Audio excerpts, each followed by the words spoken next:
ছোট্ট করে একটা ঘটনা বলে দিই বনি ইসরাইলের কোরআনে কারীমের আয়াত থেকে আল্লাহ রাব্বুল ইজ্জত ওয়াল জালালি কথাগুলো নিয়ে এসেছেন। আমরা সংক্ষেপ করে বলে দিই, বনি ইসরাইল ব্যক্তির ভিতরে মৃত্যুর ভয় ঢুকে গেল, মৃত্যুর ভয় আল্লাহর বান্দার ভিতরে ঢুকে গেল। আর বাঁচব না, হয়তো মরে যাব, আর বাঁচব না, মরে যাব।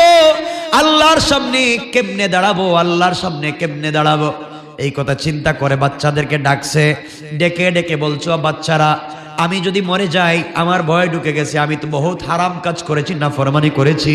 দুনিয়ার জমিনে এমন কোন অন্যায় নাই যে অন্যায় আমি করি নাই, অনেক অন্যায় করেছি। মরে গেলে কোথায় যাব রে?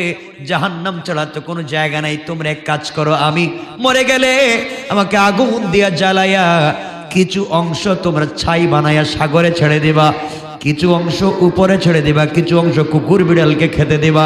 আমার ভয় হচ্ছে রে, আল্লাহ যেন আমাকে কিয়ামতের দিন খুঁজে না পায়। আল্লাহ যদি আমাকে পেয়ে যায় শাস্তি দিবে, আমাকে আযাব দিবে।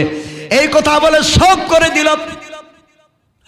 ইন্তেকালের পরে সংক্ষেপ করে বলে আল্লাহ রাব্বুল ইজ্জত ওয়াল জালাল বান্দাকে ডাকবেন, বান্দা হাজির হয়ে যাও। বাতাসকে বলবেন, বাতাস অমুক দিনে অমুক জায়গায় একটা লোককে জ্বালিয়ে দেওয়া হয়েছিল, ছাই যা নিয়েছিল আমার সামনে হাজির করো। কুকুরকে বলবেন গোশতগুলো হাজির করো, মাটিকে বলবেন হাড্ডি খেয়েছিল আমার সামনে হাজির করো। সব যখন হাজির হয়ে যাবে, আল্লাহ বলবেন আজ হাজির হয়ে যাও, দাঁড়িয়ে যাও। সাথে সাথে বান্দা দাঁড়িয়ে যাবে আর কাঁপতে থাকবে। আল্লাহ বলবেন কি ব্যাপার, কাঁপতেছো কেন? ও বলবে আল্লাহ আমি তো আমার বাচ্চাদেরকে বলেছিলাম মরে গেলে জ্বালিয়ে দেওয়ার জন্য, ওরা তো তাই মনে হয় করেছিল, কিন্তু আপনি পাইলেন কেমনে? আল্লাহ বলবেন কেনই তুই এমন করতে চাইলে আগে বল। কেন নিজেকে জ্বালিয়ে ছাই করে সাগরে ফেলে দিয়া, আগুনে ফেলে দিয়া, নদীতে ফেলে দিয়া, বাতাসে ফেলে দিয়া আমার কাছ থেকে ভাগতে চাইলে? বান্দা বল আল্লাহ ভাগতে চাইছিলাম এই জন্য আমি যেন জাহান্নামের আগুন সহ্য করতে পারবো না, এত নাফরমানি করেছি, তোমার সামনে কেমনে দাঁড়াবো, এই ভয়ের কারণে এগুলা করেছি।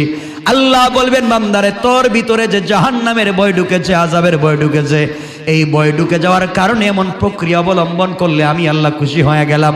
ও বান্দা টেনশন করিস না, আমি আল্লাহ তোকে মাফ করে দিলাম। এজন্য আল্লাহ রাব্বুল ইজ্জত ওয়াল জালাল মাফ করে দিতে চায়। আপনাকে আমাকে সেই মাফির পথটাকে খুঁজে পেতে হবে। আমরা এই মাফির পথে যেতে চাই কি চাই না বলেন? সবাই বলেন। এই মাফির পথে যদি আপনাকে আমাকে যেতে হয়, যে কাজটুকুন আপনাকে আমাকে করতে হবে। আল্লাহ বলছেন বান্দা মনে করো আজকের রাত্র তোমার জন্য শেষ রাত্র, তুমি মরে যাবে আর বাঁচবা না, এই কথা চিন্তা করে তুমি আমলে জিন্দেগি বানাও।